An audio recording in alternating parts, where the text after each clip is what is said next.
motosikal Z800 versi elektrik. Okey, ini adalah bahagian panel dia. Ini adalah indikator hak bateri. Kat sini dia boleh pakai pen drive untuk kita cucuk dan mainkan lagu di dalam pen drive. Sini ada beberapa mode dia. Music mode. Ini adalah lagu yang sedia ada. Ini kalau kita ada music di pen drive, kita nak next atau sebagainya lah. Ini adalah home. Okay, ini adalah button on off.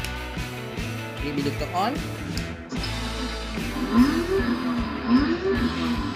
Okey, ini adalah button antara kita. Bila ke sini kita akan ke depan dan kita sini akan neutral gear dan sini adalah ke belakang. So ini adalah pedal untuk dia bergerak. Okey, untuk motor ini sesuai untuk kanak-kanak 10 tahun ke bawah dan saya yang berumur tua ini pun boleh naik motor ni. Dia masih bergerak tapi disarankan untuk kanak-kanak. Okey, so ini adalah chargernya. Okey, dia menggunakan charger jenis macam ini. Ini adalah tempat pengecasannya dan inilah kepalanya dan kita masukkan sahaja. Okey, macam mana best tak motor ni? Dapatkan sekarang.